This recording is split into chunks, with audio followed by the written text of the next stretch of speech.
Okay guys, I'm back for another video. I've not talked about this since Christmas. I apologize.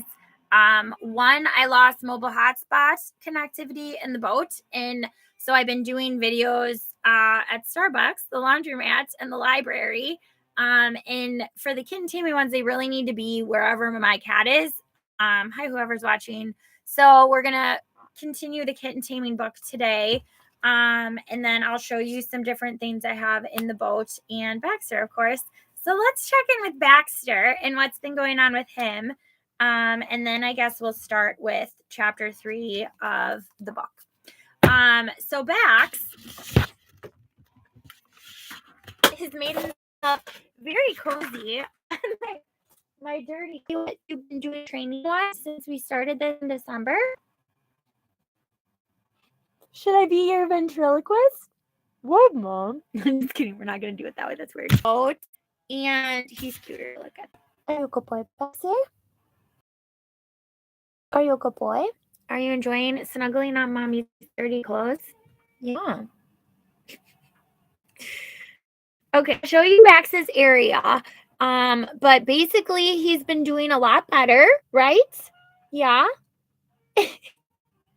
And full disclosure, guys, like I have a UTI that I got from the ER last week. So I rarely ever get UTIs, and so I can't get off, can't go number 2 in, but I could pee in it. But it does fill up like an RV, like a holding tank. The problem is you can't, or the office is like right there, Monday through Friday. They're open till 4. Become a good friend of mine. And the marina manager. They're basically my boat family, right, Bax? They're a boat family. I'm so sorry, Bax. I'm so sorry, Bax. You don't want to be famous to my 22. Amazing. And then we found out he has a folder. Had a little thing, but now it's broken. So this was our children folder. I accidentally whenever I do anything. So I'm just little folder that has basically everything, like his little health record thing that keeps track of all of his vaccinations and his sterilization when he was neutered, and agreement. But yeah, he got diagnosed in October. So there's like a whole thing on it if anybody wants to research that to them, which was a lie I found out. But we were never allowed to have cats growing up. We were only allowed to have dogs. My mom, however, had cats when she was like a kid. My grandma let them have pretty much any animals they wanted to. We were allowed to have pretty much any animal except for a cat. And we have my mom to thank for that, because my mom is an animal lover. My dad is not. He likes dogs, but likes is a strong word. But he used to flick my dog Tucker's penis and call him, what did he call him? The piss master, abusive. But furious with him. I'd be like, stop touching our cat or any animal, please. Okay, so yeah, so his information's in there, and then this is his litter box. We got a top loader. So I've been sitting in it, like, to be with you guys when I can't make it at like 9 o'clock at night, 2 in the morning, whatever else, to get to the bathroom. That is like a 10-minute walk, or the one that's up here, which is like a 2-minute walk, but it's locked after 4 o'clock. So I was peeing in like a bowl. Like, I camp a lot. So I've peed in buckets before when I was fishing with my dad. So like, it's not with like a blanket around me, by the way. So like I don't, and I've peed outside in the woods before, not by choice, but because we had to, because we went on a lawn hike and there wasn't a toilet nearby. But I prefer to camp within walking distance of a toilet. I really don't like peeing outside in the woods, but I will do it if I have to. I would rather pee in like a bucket or something, because one of the like 2 times I peed outside in the woods, I got bit by an insect. So and there's also poison ivy and like a bunch of other stuff that I don't want to deal with. So personally, I prefer not to, but I can do it if I have to, and wipe with a leaf and whatever else. I have not gone number 2 in the woods. I hope I never have to, but I am planning to go backpacking in Europe. So we'll see what happens. So yeah, so that's kind of Bax's setup. And then he has, down here, he has like his little, doesn't fit all the way, so it's like a little floating thing with his balls and his scratching post, and he's got toys down here. And then in here, he's got a scratching post. And then I make sure there is a toy in every area possible. So in the morning when he usually sleeps in my bed and snuggles with me. So in the morning, I play with this with him. What else, Bex? Can we show them? There's another one I have tied up here for him to play with. There's another one tied up over here for him to play with. And then he's got his whole, all this is his stuff. And then this is his Christmas stuff. So what we did is I had a good friend who told me that she just got overwhelmed with all of her kids' toys everywhere. So what she did is they were only allowed, I think, like 10 toys a month to play with. And so then they went on like a rotational basis. So she would store the other toys that her kids had and then bring them out and then eventually downsize like as they outgrow the toys. So I thought that was a genius idea and plan to do that when I have kids. I don't know if I'll give them 10. I don't know what number. That's going to have to be between me and whoever their dad is. And I guess as a family, I feel like we should decide what the amount is, but I agree that kids shouldn't have thousands of toys lying around. And she said basically it was a good system because they would be like excited to see those toys that they hadn't seen all month, and they would get bored with the toys that they've been playing with all month. So instead of having just toys everywhere in a mess, they're only allowed those 10 or whatever toys they were allowed to have. So what we did is I said I wanted to do that with our pets because I got sick having pet toys everywhere. And Bax has the same. Bax I've been a little bit lenient with. I'm going to have to step on my game with him. But when I had 3 pets at a time, it was overwhelming to have their toys everywhere. So Bax and Candace would share 5 toys, and Ty always got 3 toys. So I had 3 dog toys lying around and 5 cat toys lying around. Bax pretty much just has, I've downsized a lot of his toys, and I feel like he probably has too many toys right now, but he's been through a lot this year. So I've been kind of like, I don't know. I need to probably, that needs to be another thing we do. But so for Christmas every year, they would get Christmas themed toys for a while. And then it just, I mean, you can only buy so many pet Christmas toys. So what we ended up doing, my ex and I, is we would give them their Christmas toys would go in a stocking, and they would get them either on Christmas or before Christmas, and then they would have the whole month to play with them, and we would store them with our Christmas decorations. So they were out of sight, out of mind the whole year, and then December would roll around. I would put all their toys in their little stocking, and then they would get them as gifts for Christmas, even though they get them the same gifts every year, but their pets, they don't know the difference, and they're Christmas toys that they only get to play with for a whole month, and then they go away, they get packed, and they never see them until the next Christmas. So that's kind of what I did with my pets. It works really well, and we trade out their toys monthly. I haven't done that with Bax, like I was saying, but I did it with our dog Ty and Katniss when they were growing up. And Ty loved it. He loved it so much. I think in the beginning we gave him 5 toys, but then when we got the cat, it was just too many toys. So each of them only got 3 toys. And then when we got Baxter, I'm like, well, there's 2 cats. It's not really fair. They have to share 3 toys between the 2 of them. So then I upgraded it to 5 toys that they share between the 2 of them. And then the laser pointer we always had available so they could play with it. But I liked it because then I don't have pet toys I'm constantly like cleaning and doing stuff with. So, and then once a year I would do an annual cleaning of all their pet toys. So it would go in the wash if it was machine washable. If it wasn't, then I would spot clean it. Most of the time I just stuck them all in the wash anyway, and then or soaked them in the sink just to disinfect and clean all of them and get all the hair off of them and stuff. And then which we had a poodle, so he didn't really shed, but it still got like his saliva on it and everything else. So I would clean him once a year. And then if it didn't survive the washing machine, it got donated to a local animal shelter or tossed if it was in really, really bad condition. But if it had just like one hole or something, I would give it to an animal shelter. I highly recommend always donating before you throw things in the garbage, guys. Okay, so let's get into kitten taming. All right, so we are in chapter 3. Your kitten's arrival. I love all of the photos in here, guys. So cute. Okay, the new kitten on the block. Preparing for K-Day. Before your new kitten arrives, there are plenty of preparations to make so that everything goes smoothly on the day. There are several items that you will need to buy specially for your new kitten so you don't leave everything to the last minute. Indoor items. First of all, of course, you will need a carrying container to get your new kitten safely home. See page 158.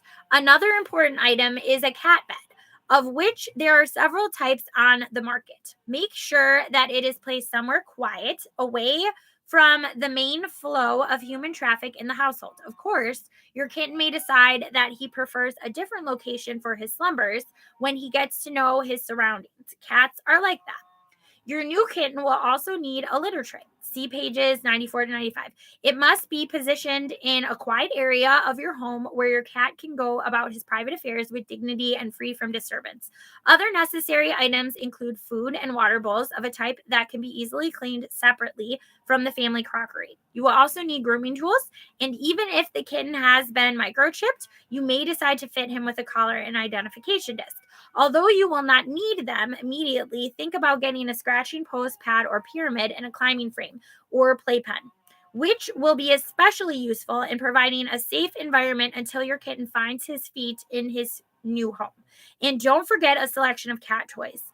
If your kitten is to be allowed out of doors when he is old enough and has had his vaccinations, you will probably need to have a cat flap installed professionally in a door, window, or wall.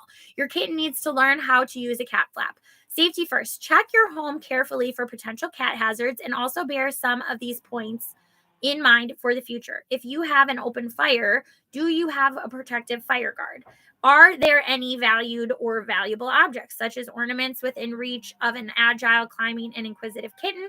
Are there any plants, indoor or outdoor, that are dangerous or toxic for cats? Are all electrical cables accessible? If not, you will have to disconnect the power when the equipment is not in use. Have you a guard for hot plates and burners on the stove? Are all rubbish bins inaccessible? Remember to keep sharp utensils, small objects, and plastic bags where your kitten cannot reach them.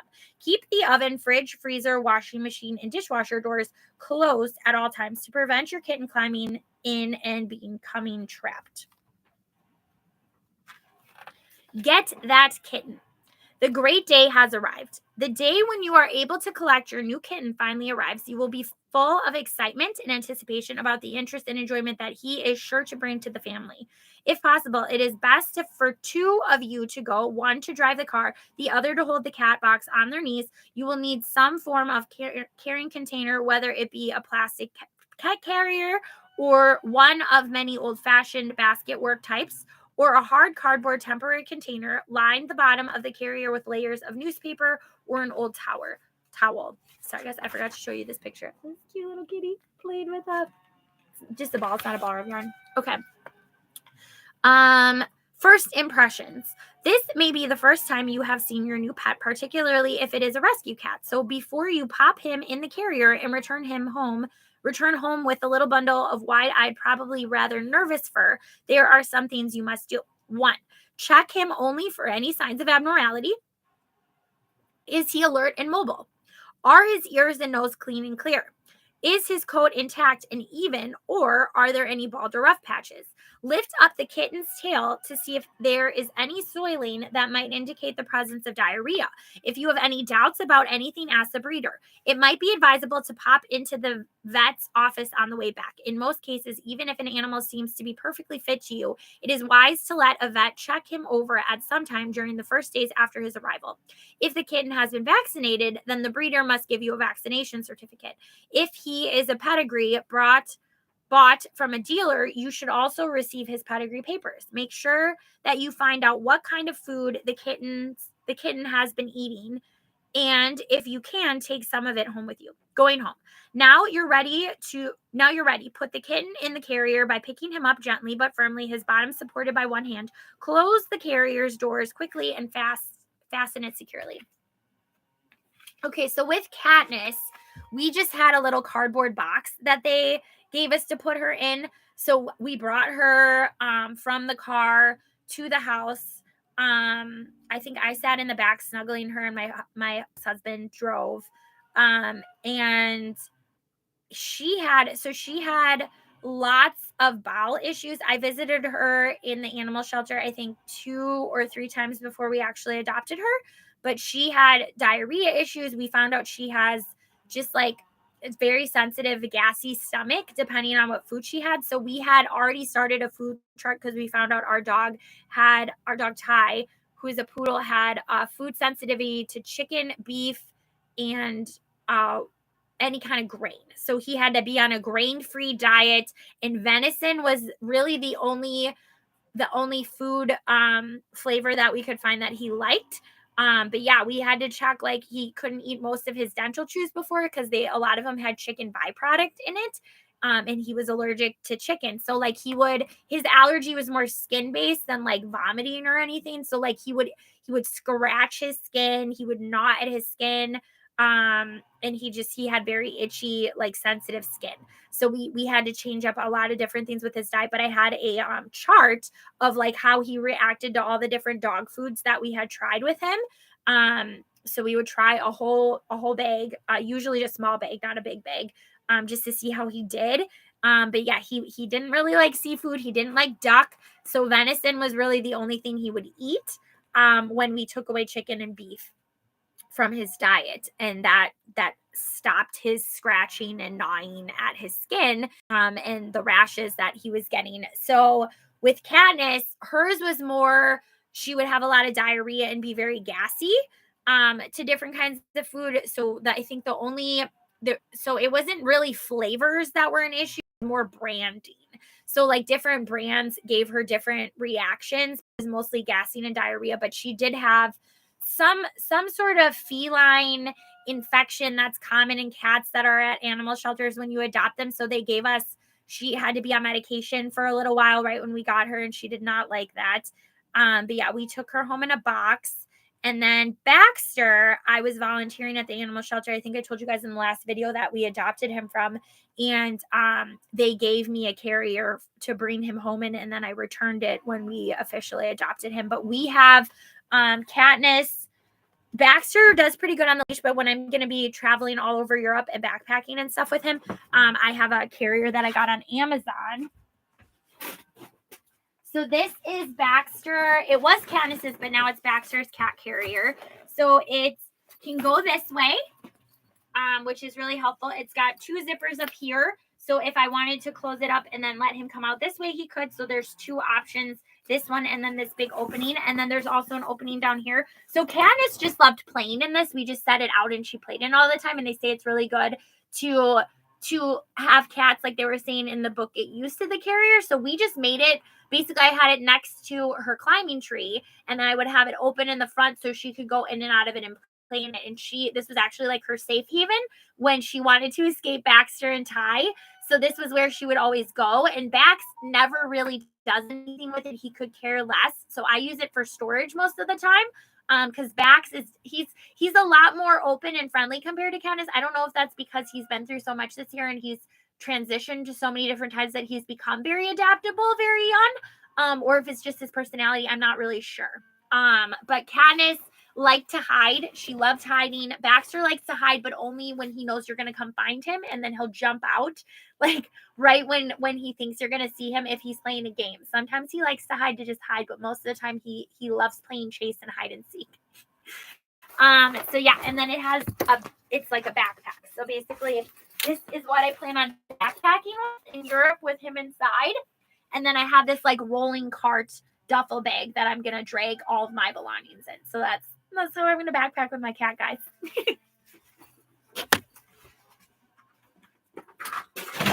And then I have 2 tents. I have 2 tents, but they're like full size tents. I need to buy like a small, like 1 to 2 person backpacking tent. My ex-husband has the one that we own, which pretty much all the camping stuff prior to us getting married was mine. That tent was mine, but we had 2 tents, and I kept the bigger one because he wanted to do more backpacking, survival, whatever stuff than I did. But I'm going to be backpacking in Europe, so I'm going to need a smaller tent. So I'm going to have to buy a smaller tent now. So that's what's going on with that, guys. But back to this. Okay, welcome home. Your kitten enters his new domain. When you are safely home, you have to set about introducing your kitten to the household. This is a process that must not be rushed, and that is usually easier when the newcomer is a youngster rather than an adult cat. Humans first. Put your kitten in a quiet room and leave him alone for at least 24 hours with his litter tray, some tasty food, and water. Make sure he can't escape from the room and give him time to explore thoroughly. Don't let any other pets enter the room. You should visit your kitten frequently to talk to and make a fuss of him, but other family members should not be introduced until he is confidently relating to you. When eventually they can be allowed in, ask them to wait until the kitten approaches them. It's important that he isn't rushed at by some gleefully screaming person, and in these early days, it is unwise even for you to pick him up at every opportunity. Watch him, talk to him, and play simple games with him. Let him try some of his new toys, balls, or a length of string, and always reward his increasingly confident contacts with you by small food, treats, and praise. Small children and infants must be supervised when they first meet the new kitten to avoid rough handling of the animal or either party getting injured. I've witnessed this firsthand. I have 15 nieces and nephews. Technically, I only have 2 now that are actually my nieces and nephews. The other ones, I guess, would be former nieces and nephews. Anyway, so they had parents. None of them really had pets until Aaron and I got our pets, and his sister Mary had her pet. But basically, we were the only 2 couples who had pets for the longest time in the family. I guess there was one who had a dog, but it got hit by a car. Yeah, so their kids were not trained with pets, and it was always anxiety when we brought our dog anywhere, because our dog was our child. And he had behavioral issues. Ty had PTSD from being in the Vietnamese meat market. And basically, we adopted him from International Street Dog Foundation, which I'll try to save most of the dog talk for when I actually adopt a dog, and I can read the training book that we used for Ty with that, which I still have and plan to use when I get another dog. Since it sounds like I'm not going to be able to share custody with my ex with our dog, and I think it'll just be hard on him when I'm in Europe. But I do want to visit him, and I do want to take him back to Thailand and visit his foster mom Soot, and just have like this little pilgrimage thing with him before he dies. We talked about that. My dog and I talked about that, and my ex and I kind of talked about doing it with him. But I don't know if that's ever going to happen. I had asked him about that again, saying that I would really like to see him in March after the 6 months apart thing happens, but I'm probably only going to see him for a month or 2 and then give him back to his dad, because I'll be looking to Europe, and it's going to be hard moving 2 pets over there. And Ty, I feel like, has been through enough this year, and now he's got a new mom, basically. Freaking bullshit, you guys. So I don't know. I warn you that if you ever get divorced and you are able to fill out paperwork on your own and there's a dependent section, put your pets down. Like, it's important. You need to find a home for them. You need to decide what the plan is for them. I wanted to do it, so it was legally binding, and fucking manipulative, controlling asshole ex-husband said no, they're only talking about humans. But also, I think part of that's just his autism. He's honestly an idiot sometimes. So, and it's not his fault, but it is his fault because he doesn't actually get help for it, because he's in denial about it. Even though we did a actual questionnaire and he tested for it. I think the 2 times that we did different questionnaires, and he admitted he had it, then he didn't admit he had it. It was the same issue with his PTSD for the whole 12 years that I knew him. Like, he knew he had a problem. He knew he needed to get help to do it. He said he was just going to read self-help books and get through it and push through it. And he was still having PTSD episodes when we were having sex after his rape, which the last time happened right before we got divorced. So it was an issue the whole time we were together, and he refused to admit it. It's frustrating. It's frustrating that I had a mental illness and I was getting help for it and growing and doing things, and he was trying to work with me and be supportive on it. But if we brought up anything that was an issue with him, he refused to do anything. He's a stubborn piece of garbage sometimes, honestly, guys. And when it came to marital stuff, he would go to marriage counseling. If it was an us issue, he would deal with it. If it was a me issue, he would try to be supportive and deal with it. But at the same time, he wasn't, because he would constantly blame things on my mental illness and not take any responsibility for his autism and his PTSD.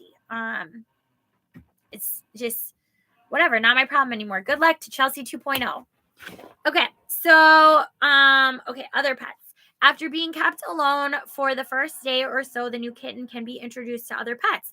Ask another family member to bring the resident pets into the room where you sit, holding the kitten in your arms. Carefully control the coming together and have some food treats close to hand for rewarding good behavior by any of the animals. Reward, not punishment, is the essence of successful new pet introductions.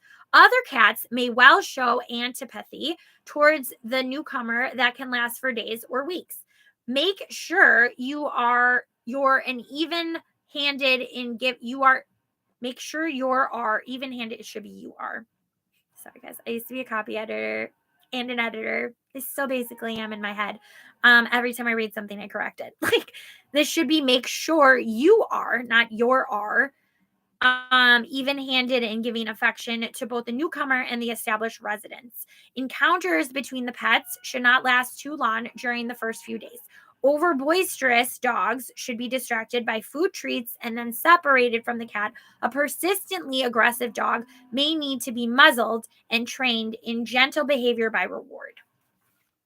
Okay, so here's the directions.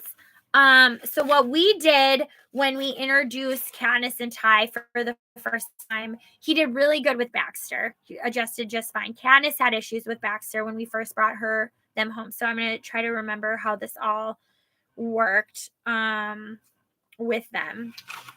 Okay, never mind. The next one kind of talks about it a little bit, so I'll tell you what we did after I read this. Okay, avoiding a cat and dog conflict, a checklist. You will have to take special care when you first bring your kitten into a family where a dog is already in residence. Meeting a new animal, especially the arch enemy of cartoons, can be stressful for all concerned. So use the following checklist as a guide. Be patient. Relative harmony between them and the acceptance by each of the other can take many weeks, sometimes 3 or 4 months. Make sure that there are sanctuaries and escape routes in the house that are permanently available to your cat. You might consider giving the cat and dog separate territories in the house to begin with by keeping doors closed and not permitting unsupervised trespassing. 3, feed your cat somewhere that the dog cannot reach. Cats like being elevated, and your cat will probably feel more secure if you feed him on a comfortable shelf or on top of a cupboard. Make sure the litter tray is positioned where the dog cannot start interfering when your kitten wants to use the tray. Feed the dog separately and alone. This avoids the risk of kitten attempting to sample the dog's food. Remember that dog food is suitable for cats. 6, I'm just going to put up one hand and do this, guys, because I'm reading. Keep the cat flap locked until your cat and dog have worked out an amicable way of living together. This will prevent the possibility of the kitten escaping from the house, perhaps for good.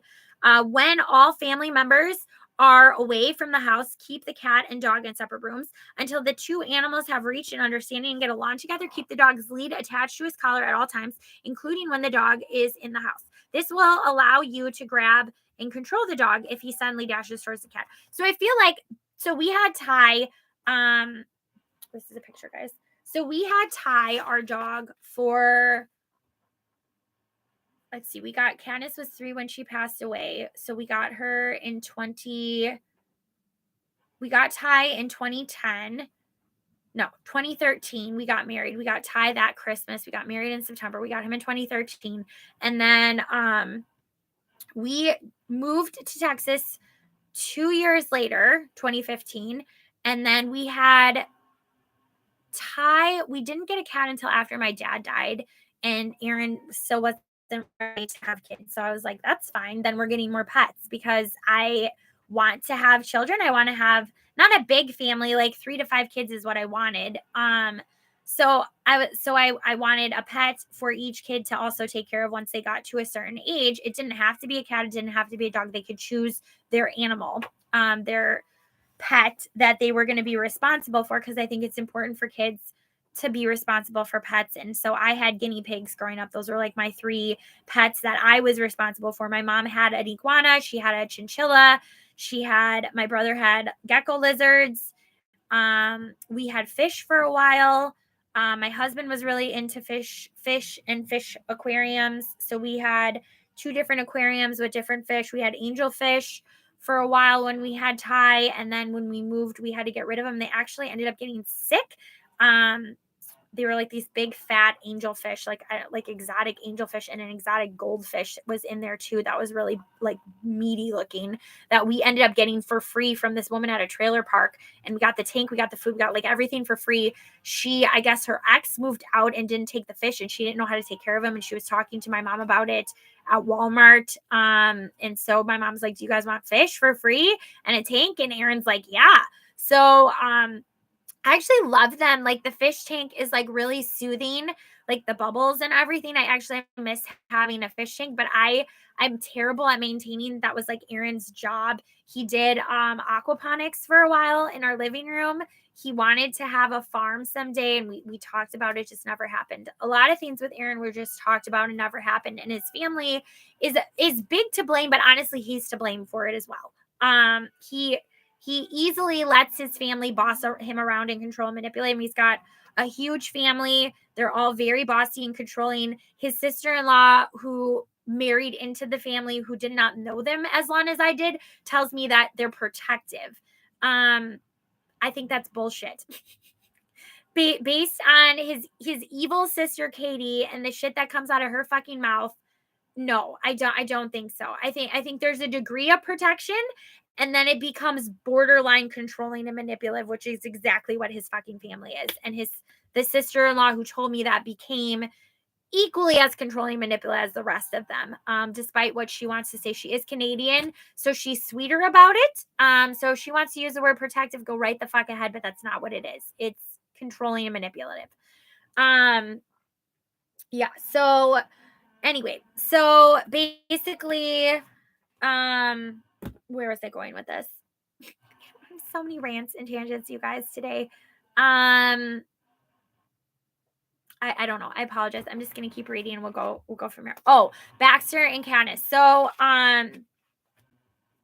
Ty had been without a pet sibling for probably 5 years before we got Candace. He was an only pet child in our house, and my ex-husband was never ready to adopt from foster care. Was never ready to be a parent. He has a biological daughter that happened out of a rape situation. It's rape if you hear his side of the story. If you hear her side of the story, he basically was just drunk and apparently very affectionate. And because I've witnessed him drunk, he's very flirty and affectionate with everyone. Other women, doesn't matter. He's a flirty, affectionate drunk, but he also doesn't. He does, but in the beginning, he didn't know how to monitor his alcohol intake because he was never taught that. And his family used to drink like fucking fish. His sister Katie used to vomit, and I would take care of her kids constantly when she would drink at family gatherings. And usually it was me and Aaron and sometime Isaac cleaning up everybody's messes, and other sisters-in-laws who just kind of tolerated their fucking immature behavior that I blame on their parents for not being more disciplined with them and just basically letting them roam like feral fucking children most of the time. Like his mom used to make excuses that Katie was sick. She's sick. Yeah, she's drunk and hungover and projectile vomiting in the toilet while her children are running around like whatever. So I don't know. Anyway, whatever. They're not my family. They're not my problem anymore, thankfully. Took a long time for them to grow up and mature and get to the level I was at. And at that point, I had developed social drinking whenever I was around them because I hated being around them, and I hated how they talked about me behind my back. I hated how they treated me constantly.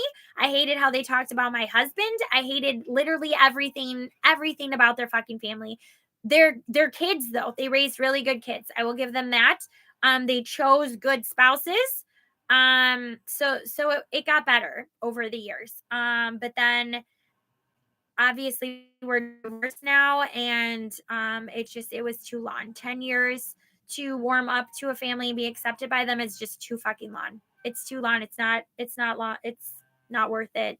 So I'm sorry if anybody has really shitty in-laws that treat you like garbage. You're in my prayers, but honestly, get the fuck out of that family. Like, if you're especially if your spouse is not standing up for you with your in-laws, get the fuck out of there, because they will probably never stand up for you. If you've been there 10 years and they're still not standing up for you and they're still not fixing anything in the relationship, it's not worth it. Like, my sister-in-law on my side with my brother, we used to be really close. And then when they got married, she showed her true colors, and my brother changed as a person. And I don't agree with that. I think you definitely are going to change for marriage, but if it makes you completely change your personality, it's probably you were fake in the fucking first place, and your true colors shown when you became a part of the family. So I love my sister-in-law, Amy, my brother's wife, but I don't respect her and I don't trust her, honestly. I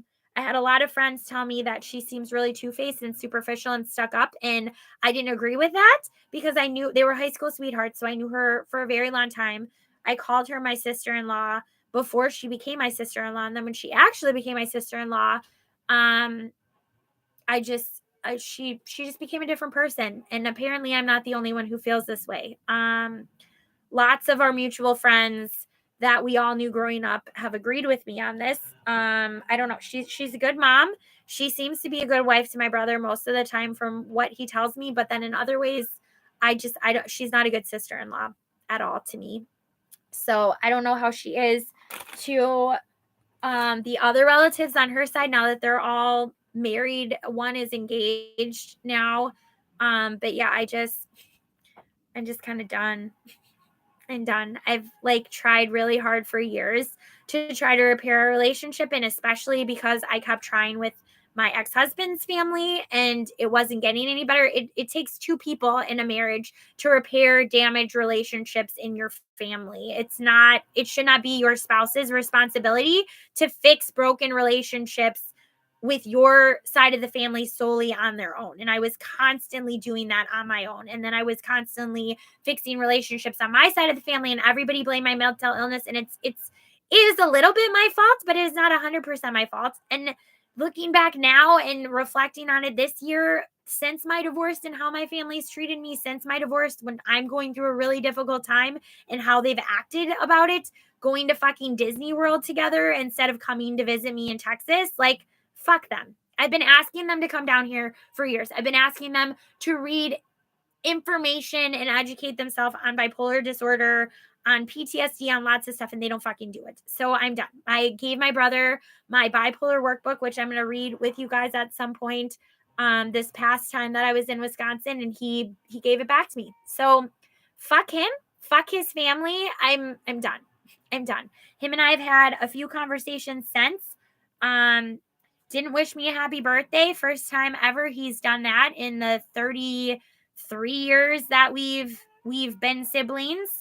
So I'm just kind of done with my family, and I'm done with Wisconsin and going back there. If I do go back, I'll visit the people who made a fucking effort when I was there this last time, and the people who have been there for me during this really shitty fucking year in my divorce. But otherwise, it's not worth my time. It really isn't. Like, I go to a bipolar support group. Sorry, guys, this is like not even about pets anymore. I'm gonna stop tangenting on this. Okay, so back to this. Okay, so we separated our pets when we first got them. We brought Ty out to the car where Katniss was in the box so he could sniff her, because we learned that the information that we got before we read this book, we got this book, I think she was like a month old or two when we had her for a month or two. She was 4 months old when we got her, because they wouldn't release her until she had her spaying and her vaccinations and everything. So yeah, so that's that. But yeah, so we brought him out to the car and then we set her up in the bathroom, her litter box, her food, everything we had for her in there. And then eventually we got a cat tree and we put her food in a spot up there. So Ty, our dog, couldn't eat it because he was helping himself to her food. And then, but I mean, Ty was really well trained. We had him for 5 years. I have Aaron, my ex-husband Ricardo, to thank for that. He did a really good job with training, and then we found a really good book that helped with training. I had trained my dog Tucker prior to that, but he he kind of took it up to like a whole new level. And then I had dated someone in college who had dated someone who did dog training. So he for people with disabilities, she was like a blind dog, like seeing eye dog, disabled dog. Bax is an emotional support, so like a support pet, basically training for people who are blind specifically.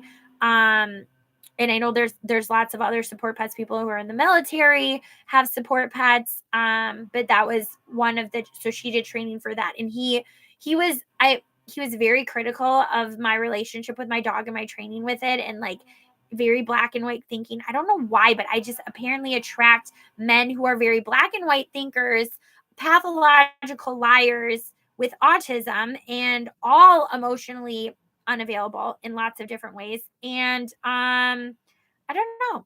So again, like I said this in my last video, I'm gonna be very fucking picky in my next relationship, you guys, when I'm finally ready. Okay. So we set her up in the bathroom, and then we found the longer she was in there, she didn't want to go to the bathroom and eat in the same room. So then we had to rearrange things, and then we had to get our dog used to sharing water with her. He didn't want to do it at first. And then she was very good at letting Ty set the pace with his comfort level. Candace was very good with that. I'm gonna start crying, you guys, because I miss her so much. So she was really good at letting Ty set the pace with the training and the comfort level. And but yeah, he was very affectionate to her in the beginning, but he did not want to share his water with her. He wanted to eat her food, and that was not happening. So so we had to do a lot of adjustments. But I would say like this is helpful advice, but the best advice I would give is your pets better than a book, better than any information. I would definitely take the information in, but just let your pets decide when they're ready to be friends, when they're ready to whatever. I mean, you can force them into the situation to try to expedite it. We had to do that with Candace and Baxter because we were living in an RV, and like we didn't have a separate room to try to do this in and everything. So he retreated to his cat carrier, and then we had the bathroom was the only room really with a door in it that we could separate them when we brought him in the house. So he cleaned to me a lot because he was already used to me from meeting him at the animal shelter. Ty loved him immediately. He had already been trained with Candace.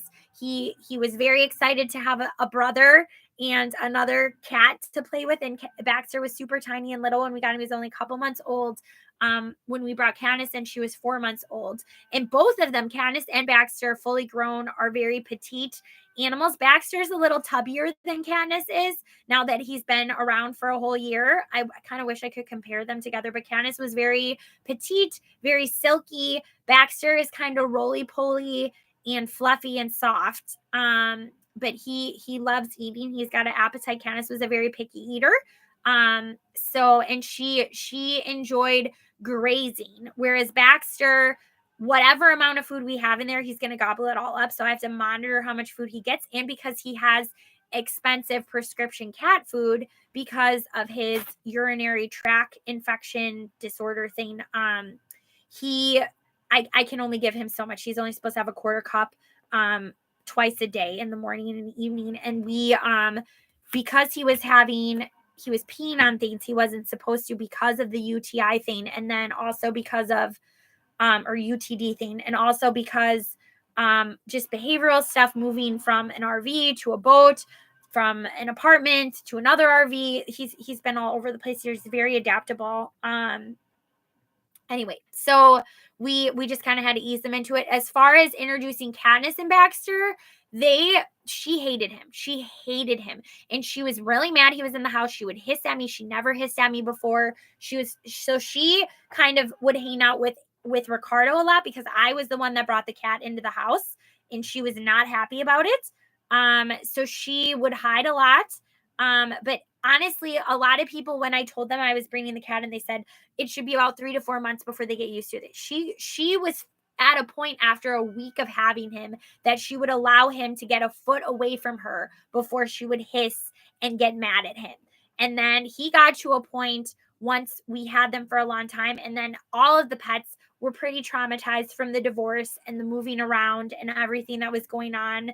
So they kind of all bonded together very differently than they used to. They would all go on top of me at once when it was the 4 of us together without Ricardo, sorry. And then they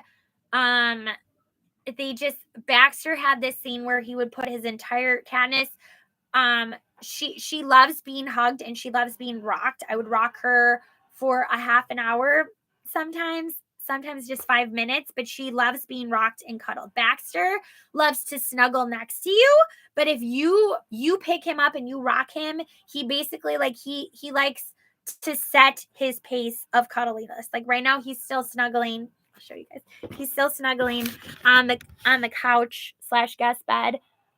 He will be there most of the day. He likes to explore and roam, but he doesn't roam very far. Katniss, she would explore far, and that's kind of part of what happened with her possibly being dead now and missing since August. We were moving, there was a big transition coming up, and I think she sensed that because I was selling and downsizing furniture and packing boxes and stuff, and so she went outside to just play like she normally does, but then she didn't come back for days and then a week, and then I guess she showed up 3 hours before we moved, which sucked. It sucked so much. Neighbors called and said we were 3.5 hours away, and she literally, when we got to Banderas, she ended up back at our apartment in Corpus. So I don't know. And there's wooded area behind the apartment complexes where we lived, the little cottages where we lived. So she must have got back there, and then I think just her not eating and drinking properly, because she's not a very friendly cat. She doesn't go to strangers. Baxter would, but Katniss would not. Yeah, so she's just, I don't know, it sucks, guys, it sucks, but Baxter would lay on top of her, and because she does like being cuddled by Ty and loved on, and Ty, our dog, would see Baxter licking Katniss and grooming her all the time, and Katniss would groom Baxter all the time. So Ty, even though he doesn't have a ton for grooming, he would lick them, and Ty is very orally fixated. He'll put he does a lot of mouthing, which when they put their whole mouth on your hand or whatever, he would do that. And we had to try to train him not to do that, because a lot of people think of it as him biting them, which, I mean, he has nipped before at nieces and nephews who were just a little too aggressive with him and too in his face. So we had to muzzle him whenever we brought him to my in-laws, because there were literally 12 kids under the age of 6 running around. Is a lot, is overwhelming. And then they would have, I remember my niece Hattie had these cute little slippers with some kind of duck or something on top of them, and Ty chased her around because he thought they were toys, and she was panicked. All of them have pets now. They all at least have dogs. Some also have cats and dogs, but most of them all have dogs now. But in the beginning, it was just us with a dog that had PTSD and behavioral stuff going on. I mean, he's very affectionate and sweet. It's just he didn't understand these kids, and there were so many of them. And so we were asked not to bring him or to store him in a spare bedroom basically the whole time we were there. So I just got in the habit of, he's going to be on the leash. He's going to be with us. It's not fair to lock him away, and then he can't get used to the kids, and the kids can't get used to him. And so I didn't agree with it. So that was another problem that I did in this stupid fucking Coulter-Schlon family. Everything I did was wrong in that fucking family. Just everything I do is wrong in Texas.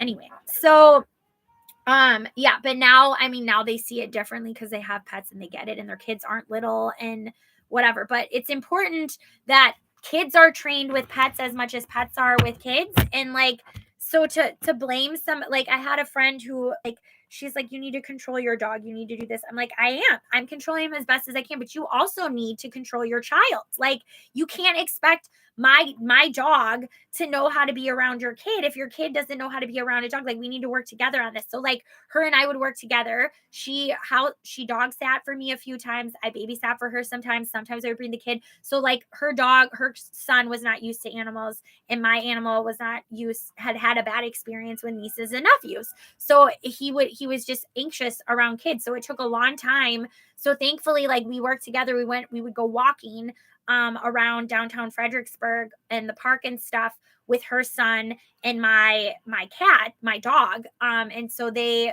like, we did that I think once a week for a while. And so her son got really used to my dog. My dog got used to him. And so I was grateful for that relationship, because he needed to get used to being around kids and stuff. And so because we were planning to adopt from foster care, and like, if our dog was going to be aggressive to kids because he had a bad experience with my nieces and nephews, like, we probably wouldn't be able to foster adopt, or they'd tell us to put him down, or we'd have to rehome him, and we didn't want to do that. Yeah, so those are just my experience with kids and dogs and getting them all used to each other. So back to this, guys. I don't think we're going to get to chapter 4 today. I think we're only going to get to chapter 3 because it's actually really long. Yeah, we're going to stop. We'll do kitten grooming. I'll re-edit this. We'll do kitten grooming next time because this is long and I'm going on tangents with different stories. Okay.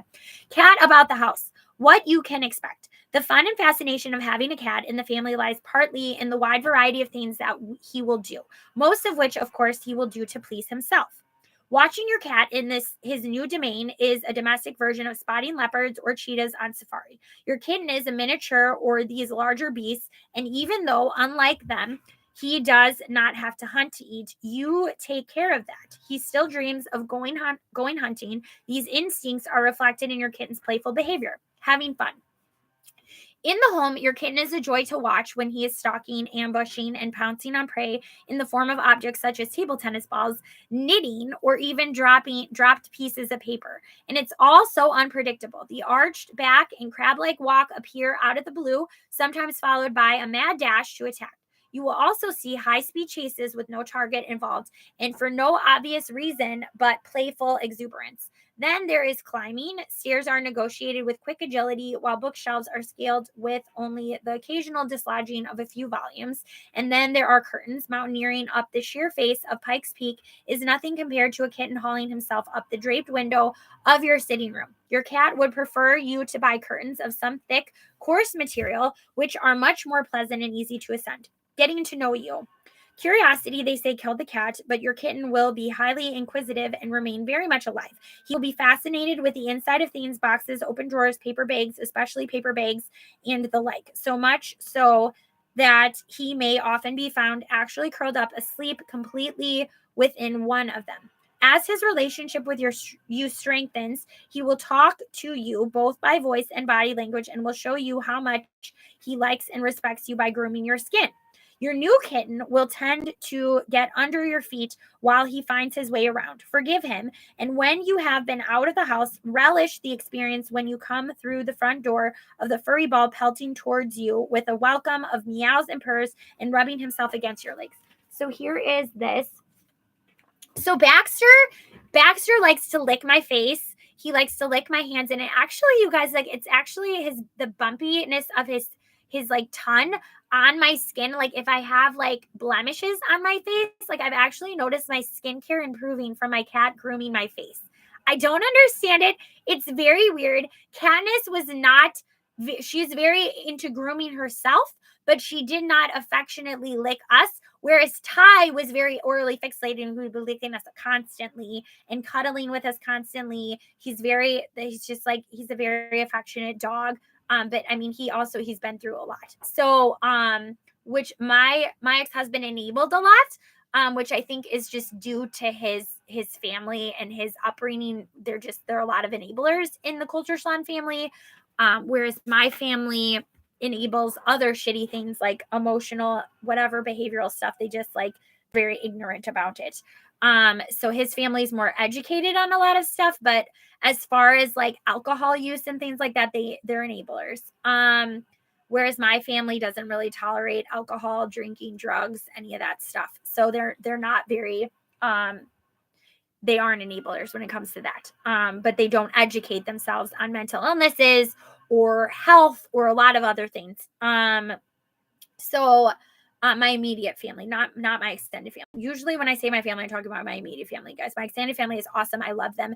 They're great. I have no issues with most of my immediate family members. My extended family is my immediate family members. I love them, but they drive me nuts, honestly. Okay, so where was I going with this?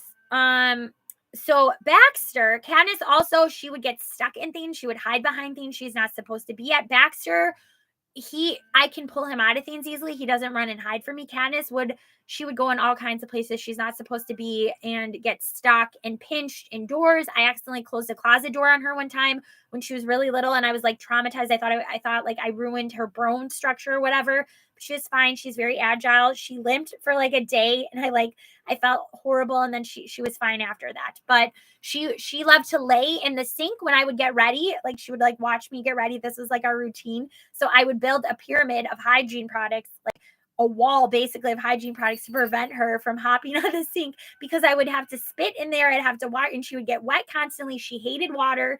It was like a whole thing. But she is very good at grooming herself, and she would constantly rub against my legs. And if she wanted me to pet her and be affectionate, she would sit on my lap or she would nuzzle me, but she didn't really lick me.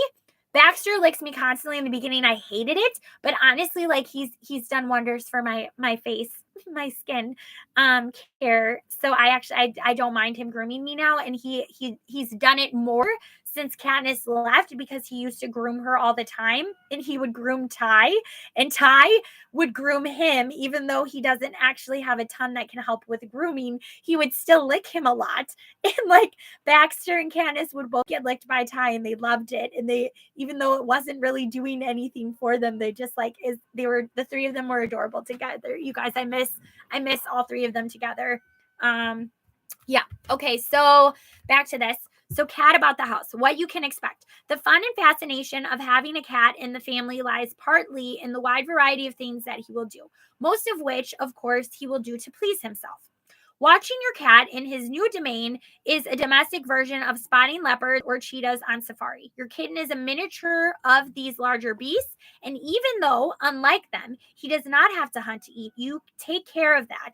He still dreams of going hunting. These instincts are reflected in your kitten's playful behavior.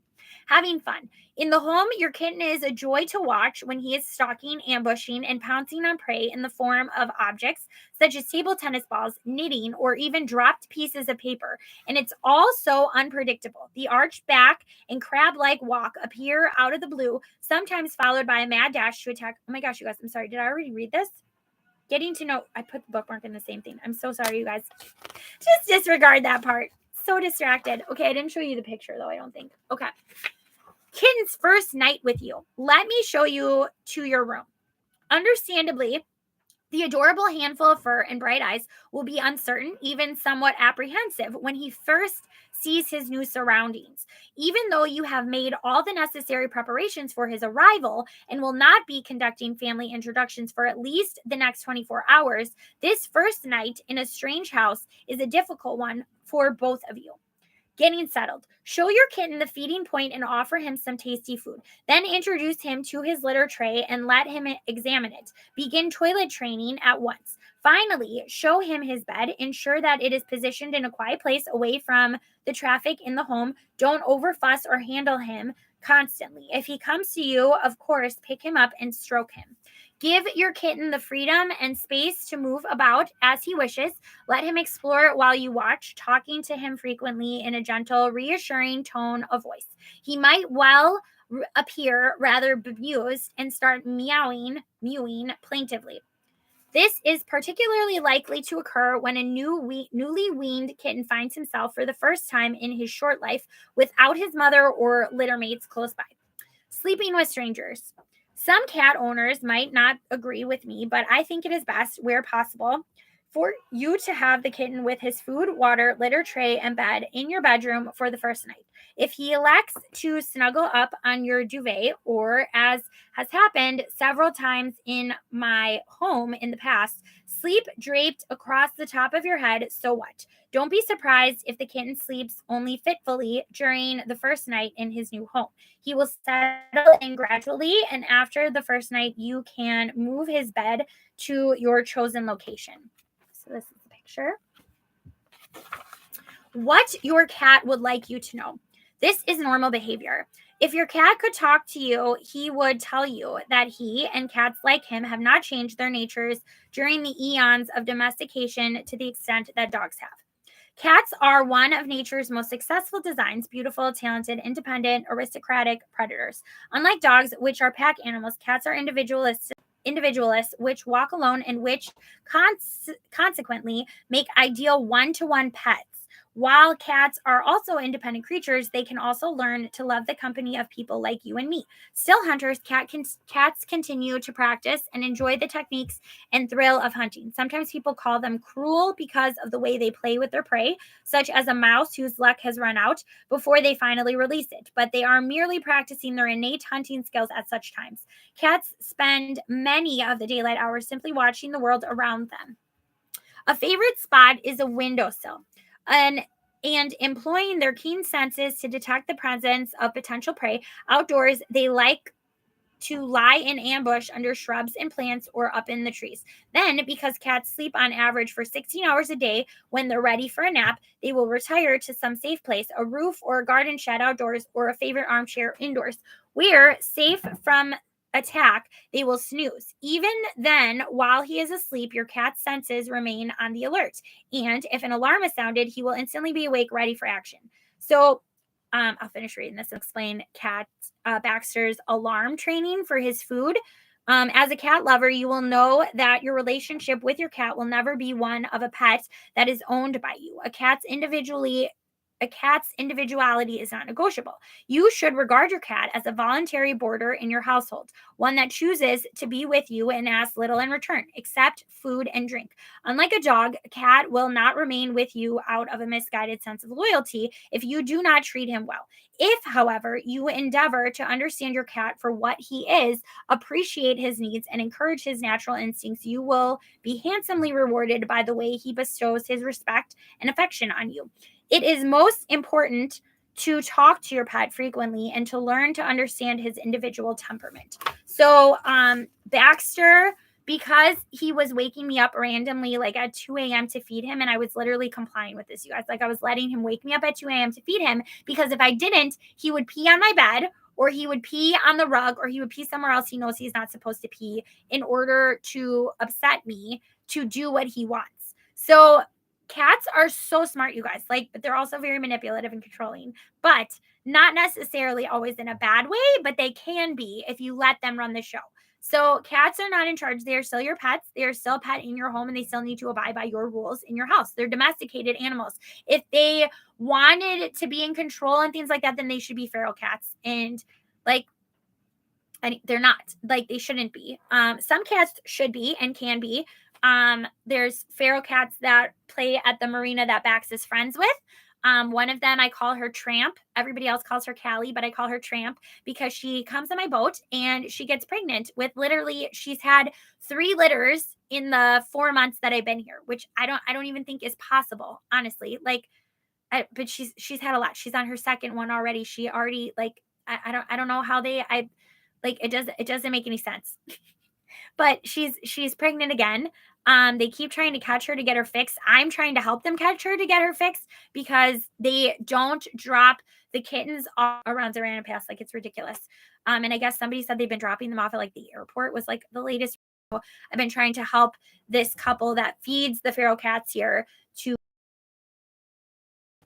people to just get her, because she's impossible to get fixed. They fixed all the cats except for her, and she keeps popping out babies. So she was on my boat one time with Bax on the cockpit. And they were both out there playing, and I thank God Bax is fixed, because she is a fucking tramp, that one. Tramp ass little calico cat hoe. But Bax, so Katniss, My calico is very attracted to an orange tabby that looks just like Baxter that would roam around